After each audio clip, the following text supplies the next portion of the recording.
دیکھیے ایسا ہے کہ اس لشکر کو کوئی ہرا نہیں سکتا جس کو جو ہے بہت ہی کروشل مومنٹ میں بہت سارے فوجی نہیں بلکہ ایک جنرل کا اضافہ ہو جائے. تو اس وقت جو ہے جنرل صاحب کی حیثیت ہمارے ہاں یہی ہے.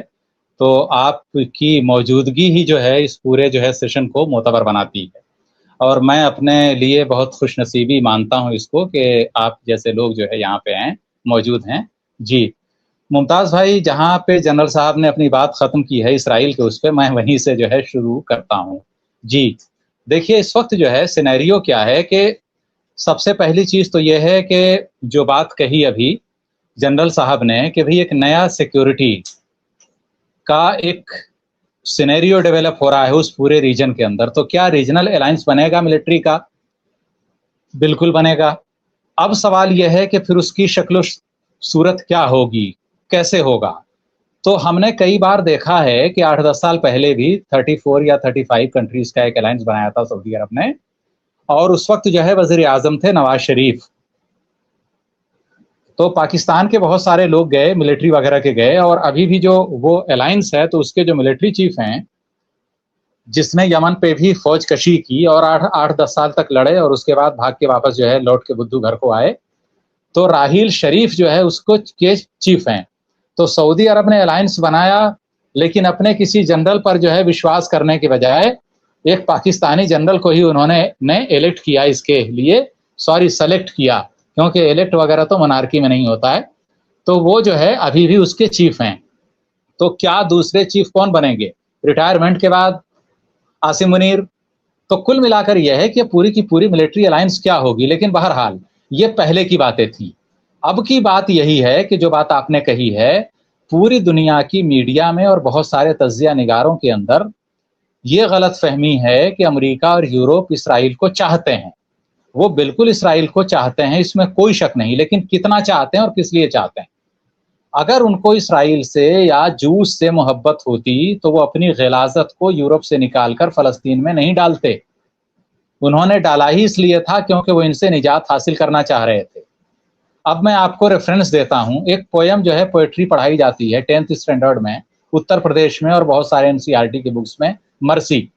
یہ لیا کہاں سے گیا ہے؟ ایک پلے ہے merchant of Venice. Mirza Ghalib کہے جاتے ہیں انگلش لٹریچر کے ولیم شیکسپیئر، سارے لوگ جانتے ہوں گے.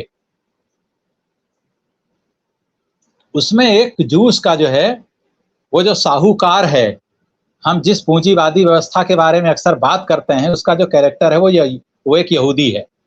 تو آپ دیکھیے کہ یہودیوں کے لیے یہودیوں کی جو امیج پورے یورپ کے معاشرے میں ہے، میں نے کسی گلی محلے سڑک چھاپ آدمی کا نام نہیں لیا ہے. انگلش لٹریچر کی عظیم شخصیت، اردو میں جو مقام لٹریچر کے اندر مرزا غالب کا ہے اس سے کم و بیش کم نہیں ہے، بلکہ زیادہ ہی ہوگا ولیم شیکسپیئر کا. اس بندے کے ناول میں، اس کی پوئٹری میں، ان کے پلے میں یہودیوں کی منظر کشی کیسی ہے وہ پوری کی پوری ان کی تصویر سامنے لاتی ہے کہ اصل حقیقی تصویر یہودیوں کی مغربی معاشرے میں کیا تھی. ایک ایسا ساہوکار مدر انڈیا کا جو عام لوگوں کو پریشان کرتا ہے، اور یہاں تک کہ اس کو کسی جو ہے اس میں بھی جو ہے مطلب جسمانی طور پر ہراساں کرنے میں بھی کسی کو کوئی دریغ نہیں ہے. تو آپ بتائیے کہ ایسی قوم کو اگر ہٹلر نے مارا تھا تو اس کو یورپ میں ہی کہیں بسانا چاہیے تھا. اس کو لا کر انہوں نے فلسطین میں دوبارہ کس لیے بسایا؟ پرامسڈ لینڈ کے نام سے 200 سال تک انہوں نے پورے زائنزم کی ایک تھیری پوری دنیا کے اندر چلائی، اور اس کے بعد لا کے پوری کی پوری غلاظت فلسطین میں پٹک دی انہوں نے. تو یہ پورے کا پورا معاملہ یہ ہے کہ جتنا کام وہ نکال سکتے تھے، مڈل ایسٹ کو کس طرح سے کنٹرول کیا جائے، اس کے ویلتھ کو کس طرح سے لوٹا جائے، اس کے لیے ان کو جتنا کرنا تھا. اب دیکھیے انسان کیا ہے، اس کی سرٹن لمیٹیشنز ہیں، چاہے بڑی بڑی مملکتیں ہوں، چاہے ایک انڈیویجول اینٹیٹی. اللہ تبارک و تعالیٰ کی ذات ہی بڑی ہے، جس کو کوئی نیچر کہتا ہے، کوئی پرکرتی کہتا ہے. ہم مسلمان اللہ تعالیٰ کی ذات کہتے ہیں. تو اصل چیز یہ ہے کہ بھائی وہ ہے دنیا کو چلانے والا، اس کو معلوم ہے کہ کیا کیسے ہونا ہے. لیکن چونکہ انسان کو بھی بہت سارے اختیارات اللہ تعالیٰ نے دیے ہیں، انہی اختیارات کا استعمال کرتے ہوئے انسان بہت ساری اپنی حرکتیں کرتا ہے.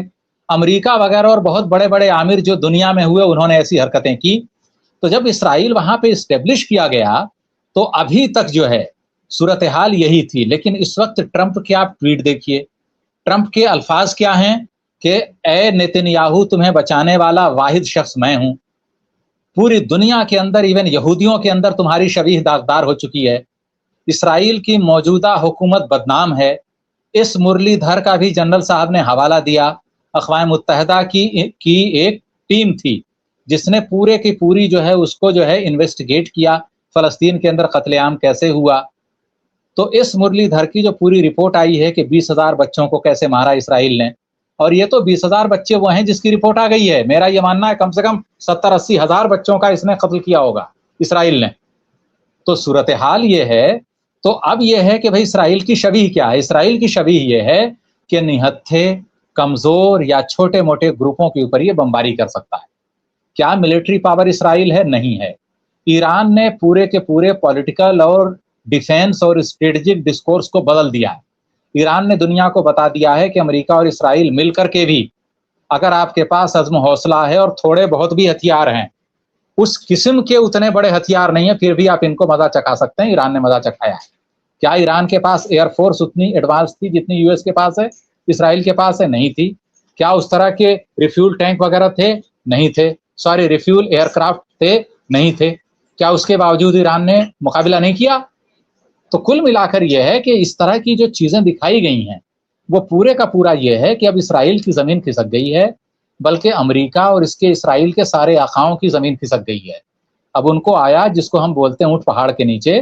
तो अब ये जो रीजनल अलायंस बन रहा है, इसमें मैं थोड़ा सा एक पेंच है, ये रीजनल अलायंस इसराइल के खिलाफ नहीं बन रहा है। ये रीजनल अलायंस इनको इसलिए बन रहा है कि इनके जो आका थे, जिनको ये आका मानते हैं, दिखावे के लिए हज करते हैं, नमाज पढ़ते हैं, अल्लाह तबारक व तआला को अपना माबूद मानते हैं, लेकिन इनका माबूद हकीकी कौन है इन बादशाहों का पूरी दुनिया जानती है। तो इनकी बादशाहत कैसे बनी रहे, ये इसके लिए रीजनल अलायंस बना रहे हैं सिक्योरिटी का। इनको किसी इसराइल से इससे महाजराई करनी है, इसके लिए नहीं है। अमेरिका गया तो अब तख्त कौन बचाएगा? तो भाई तख्त वही बचाएगा जो फिर दूसरा पपेट हो। तो आपको याद होगा न्यूयॉर्क के अंदर ये आला हजरत शहबाज शरीफ उर्फ मतलब नोबेल प्राइज ऐसे बांटते हैं ये सर्टिफिकेट, जी हमने आपको नोबेल के लिए सर्टिफिकेट दिया, आप एलिजिबल कैंडिडेट हैं। भैया तुम कौन हो? नॉर्वे हो क्या? भाई एलिजिबिलिटी किसी की साबित करने के लिए सर्टिफिकेट इस्लामाबाद दे रहा है, शर्म की बात है। तो कुल मिलाकर यह है कि न्यूयॉर्क के अंदर आपको मालूम होगा बहुत सारे ममालिक की मीटिंग थी, तो आला हजरत भी थे बैठे हुए, शहबाज शरीफ। ट्रंप ने इतनी बेइज्जती वाले अल्फाज कहे कि भाई there is a guy, please stand up, और वो जो है बेचारा खड़ा हो गया बिल्कुल। ये शहबाज शरीफ की हैसियत है। तो आप बताइए कि ये जो है हिफाजत करेंगे किसकी? खादिम हरमैन शरीफैन। तो अब चूंकि हमने डिबेट कई बार की है तो पूरे आपके व्यूअर्स जानते हैं खादिम हरमैन शरीफैन कौन है, तो ये सब बताने की जरूरत नहीं है। अब आप बताइए कि ये क्या अपने तख्त बचा पाएंगे? नहीं बचा पाएंगे। नाम नेहाद खलीफतुल मुस्लिमीन सोमालिया में बमबारी कर रहे हैं, कुर्दों पे भी इन्होंने बमबारी की। नाम नेहाद कौन है पूरी दुनिया जानती है, आला हजरत रजब तैयब एर्दोगान। तो सोमालिया में बमबारी करने के लिए मिलिट्री है, एयरक्राफ्ट कैरियर है। इसराइल ने इनके बिठाए हुए पपेट वाले मुल्क पर सीरिया में बमबारी की, 25-30 किलोमीटर करीब तक पहुंच गया था दमिश्क के। उसके लिए एक जो है कंकर भी नहीं था खलीफतुल मुस्लिमीन के पास, नाम नेहाद। अभी 3-4 रोज पहले भी सीरिया पर बमबारी की है इसराइल ने। मजम्मत के अलावा, बड़े बड़े डायलॉग के अलावा कुछ नहीं मिला। पूरे स्क्रीन पर ऐसा लगता है कि राजकुमार के डायलॉग चल रहे हैं और वक्त फिल्म चल रही है, चिनाय सेठ बैठा हुआ है। भाई कुल मिला करके ये भाई सिनेरियो है क्या ये? कहीं तो आप डिटरेंस दिखाएंगे। तो वो डिटरेंस क्या है? आज 70 लोगों को अपने पपेट्स को बिठाया है इसने, क्या है नाम इसका, अहमद अल शरा। तो आप बताइए कि 70 लोगों को नियुक्त किया है। हमारे यहाँ भारत में राज्यसभा में नियुक्ति का अधिकार राष्ट्रपति को है, 12 उम्मीदवार। चलिए बहरहाल, तो अब वो दुनिया की बहुत बड़ी डेमोक्रेसी बन गया है सीरिया आजकल, तो भाई 70 अपॉइंट कर रहे हैं सदर साहब। ठीक है, बिल्कुल राइट है उनका। इराक के अंदर आप देखिए ग्रीन जोन में कितने रहनुमा पकड़े गए हैं, पूरे के पूरे कमरे, पूरे के पूरे बेड करेंसी से भरे हुए थे, डॉलर से। और उसमें कौन है? साबिक वजीर आजम, साबिक मिलिट्री चीफ, साबिक वजीर दिफा, साबिक वजीर खारजा। पढ़िए आप ये सब। इराक के अंदर अभी जो 3-4 रोज में ग्रीन जोन में, ग्रीन जोन क्या है वहां का? जैसे दिल्ली का चाणक्यपुरी, जहां एम्बेसीज हैं। तो जितने डिप्लोमेट, जो भी इराकी पार्लियामेंट है, जितने बड़े बड़े अफसरान हैं, रिटायरमेंट के बाद उसी ग्रीन जोन में रहते हैं। पॉश कॉलोनी है, बहुत ही हाई प्रोफाइल एरिया और हाई सिक्योरिटी जोन। तो कुल मिलाकर यह है कि ये हुक्मरान टोला कैसा है, तो क्या ये इस रीजनल अलायंस से अपनी हुकूमत बचा पाएगा? उसकी भी सर्टेन लिमिटेशंस हैं। तो अवाम के अंदर जैसे जैसे जागृति आएगी, मौजूदा निजाम ध्वस्त होगा, और ये ध्वस्तीकरण की तरफ बढ़ रहे हैं धीरे धीरे। और वही चीज होनी है, उसमें थोड़ा टाइम लगेगा, और इसराइल उस पोजीशन में नहीं है कि वो इनको बचा सके। तो इसराइल से भी इनको उम्मीद थी। अब्राहम एकॉर्ड इसलिए साइन नहीं कर रहे हैं ये कि भाई इसराइल जो है इनको मार देगा या फिर अवाम नाराज हो जाएगी, क्योंकि अब इनको दिख गया कि भाई इसराइल तो एक मामूली ग्रुप को भी नहीं मार पा रहा है। हिजबुल्लाह से भी हथियार डलवा नहीं पाया, हमास ने भी अब तक हथियार नहीं डाले। तो इसराइल भी खादिम हरमैन शरीफैन को बचा नहीं पाएगा। तो भैया अब हम अब्राहम एकॉर्ड साइन नहीं करेंगे। फिर दूसरा क्या है उनका कि अभी बहुत सारे लोग हज करने आते हैं, कहीं ये भी न छोड़ दें कि भाई। तो कुल मिलाकर सूरत हाल ये है। तो ये रीजनल अलायंस इसके हुकूमतों के तहफ़्फ़ुज़ के लिए बनेगा, अगर बनेगा तो। जी नहीं, बिल्कुल सही है। और ये अलायंस क्या करेगा, कैसे करेगा, वो तमाम चीजें हैं। और अभी लेकिन ये बहुत इम्पोर्टेंट है और बहुत बड़ी खबर है। अगर अमेरिका 90 अपने फौजी अड्डे बंद कर रहा है, और खास तौर से मिडिल ईस्ट से, तो चूंकि अब लग रहा है अमेरिका को कि भाई मिडिल ईस्ट में हमारा बेस जो है वो सक्सेस नहीं होगा, तो कुछ जगहों पे और वो बढ़ाएगा। तो कुल मिलाकर ये बहुत है। मैं फिरोज बख्श साहब पास आऊंगा। और फिरोज बख्श साहब, आपको किस तरह के हालात दिखाई दे रहे हैं? कहा यह जा रहा है कि साहब तीसरे हमले के लिए अमेरिका तैयारी कर रहा है, वो हमला कर सकता है। अभी मैं खबर देख रहा था, जयदीप सिंह मुंदला साहब ने दिया है कि भाई ईरान ने भी अपने सारे जो अहम एयरफोर्स है उनको वो कर दिया बिल्कुल से अभी सिक्योरिटी के पेश नजर। तो यहाँ पे ये भी है कि एहतियाती कदम ईरान भी उठा रहा है लगातार कि कहीं कुछ हो ना जाए। जी जी देखिए, ऐसा है कि हालात तो जब से ये वॉर शुरू हुई है तब से ये हालात ठीक नहीं है, बिल्कुल ठीक है। और आगे भी मुझे हालात जो है नॉर्मल नजर होते हुए नहीं दिखाई दे रहा है, क्योंकि नॉर्मल हालात जब होंगे जब ईरान भी चाहेगा और अमेरिका और इसराइल भी चाहेंगे। ये तो दुनिया ने देख लिया कि ईरान चाहता है कि नॉर्मल सी आए, अमन आए, मगर ना तो अमेरिका ना ही इसराइल ये चाहते हैं।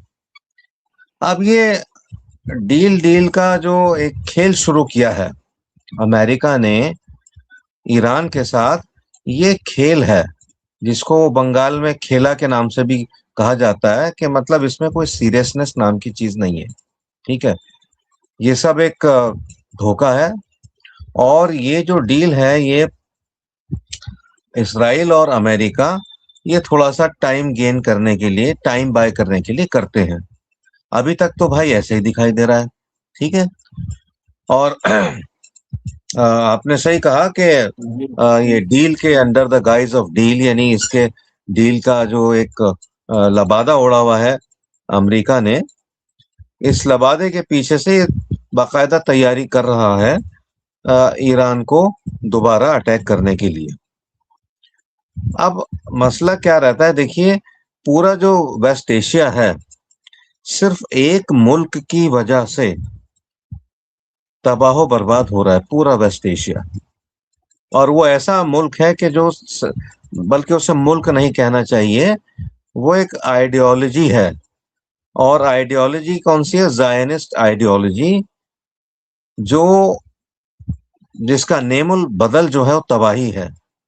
ये मुल्क नहीं है, ये एक समझिए कि एक काबिज लोग हैं एक खित्ते पे, معصوم لوگوں کے خطے پہ قبضہ کر لیا انہوں نے، فلسطینیوں کے اس زمین پہ، اور یہ اس کو ملک بولتے ہیں. تو اسرائیل کہیں تک ملک نہیں ہے. لیکن چونکہ اس کے اندر ہوا پھونک رہا ہے امریکہ، نیٹو کنٹریز کے اندر ہوا پھونکتے رہے پچھلے 48 سال سے، تو یہ مطلب جو یہ شیر بن گیا ہے اور یہ عرب ممالک کے قبضے میں نہیں آ رہا ہے. اس کو ایک ہی ملک نے، اسرائیل کو، اب تک قبضے میں کیا. 1973 میں کچھ حد تک تو مصر نے کیا تھا. پہلے تو مصر ہار گیا تھا 67 میں، لیکن 73 میں مصر نے مطلب ایک جو سینائی کا ایک بڑا حصہ لے لیا تھا اسرائیل نے، مصر نے اس کو واپس لے لیا. اس کے بعد صرف ہم نے یہی دیکھا کہ ایران ہی ایسا ہے جس نے اس کو ٹکر دی ہے. اب آگے آنے والے دنوں میں مجھے تو حالات بڑے بھیانک دکھائی دے رہے ہیں، حالانکہ ایسے بولنا نہیں چاہیے مجھے. میں دیکھیے دعا کرتا ہوں، امن کی دعا کرتا ہوں، پیار محبت کی دعا کرتا ہوں. یہ دعا کرتا ہوں کہ چاروں طرف جو ہے، چاہے وہ یوکرین ہو، چاہے ویسٹ ایشیا ہو، یا کوئی بھی حصہ ہو، افغانستان، پاکستان ہو، اب آج کل ہر جگہ امن اور وہاں پر پیس کا بول بالا ہو. لیکن حالات اس طرح کے نہیں دکھائی دے رہا ہے، خاص طور سے ایران اور امریکہ کے بیچ میں. جس طریقے سے امریکہ نے، یعنی یہ تو ایران تو بڑے صبر و تحمل سے کام لے رہا ہے. خیر اس کی اپنی لمیٹیشنز ہیں، اور میرے خیال سے اگر ایران کی جگہ یہ سب کچھ چین کے ساتھ ہوتا، یا حتیٰ کہ روس کے ساتھ بھی ہوتا جو کہ ایران سے بڑی طاقتیں ہیں، تو میرا خیال ہے کہ اسی ڈائریکشن میں چین اور روس بھی چلتے جس ڈائریکشن میں ایران چل رہا ہے. وہ بھی اسرائیل یا امریکہ کو اس سے زیادہ تباہ نہیں کر پاتے جتنا ایران نے کیا ہے. تو میں کوئی موازنہ نہیں کر رہا ہوں، کمپیریزن نہیں کر رہا ہوں، لیکن یہ ایک فیکٹ ہے کہ آگے آنے والے جو دن ہیں مجھے کوئی بہت زیادہ یعنی مجھے ان میں کوئی ہوپ نہیں ہے. اب یہ لوگ جو ہیں، ان کی دیکھیے ایک ہی آئیڈیالوجی ہے، زائنسٹ پلس یہ جو امریکن زائنسٹ ہیں، ٹرمپ جیسے لوگ، اور ان کی کانگریس میں ان کے جیسے خیال رکھنے والے لوگ، ان کا بس ایک ہی نصب العین ہے، اور وہ نصب العین ہے ایران کے تیل کے اوپر قبضہ کرنا. یہ ان کا مین نصب العین ہے. اس پہ طرح طرح کے، یہ کبھی ایران کے اوپر کچھ الزام لگا دیتے ہیں کہ ایٹم بم بنا رہا ہے، یہ کر رہا ہے، وہ کر رہا ہے، پراکسیز ہیں اور میزائل بنا رہا ہے. سب بکواس ہے، بالکل فضول بکواس ہے. لیکن ٹھیک ہے، یہ طاقتور ملک ہیں، ڈنڈے کے حساب سے چلتے ہیں یہ، تو لوگ ان سے ڈرتے بھی ہیں. لیکن یہ بالکل زیادتی ہے ان کا ظلم ہے ایران کے اوپر. لیکن ایران اپنے حساب سے، ایران کی ناک بڑی لمبی ہے اور ناک نیچے نہیں ہونے دے رہا ہے، اور وہ ڈٹا ہوا ہے. تو اب مجھے تو یہی نظر آتا ہے. اچھا، ایران جو ہے، بس ایک بات پوری کرنے دیں مجھے، ہارموز کا میں حوالہ دے کے بات کو پوری کر رہا ہوں. آپ کو شاید یہ دینا ہوگا، یہ جو آ رہا ہے. ایران کے لیے اب جو سب سے بڑا ہتھیار ہے وہ کوئی میزائل نہیں ہے، کوئی ایٹم بم نہیں، وہ ہارموز ہے. جی ڈاکٹر ممتاز.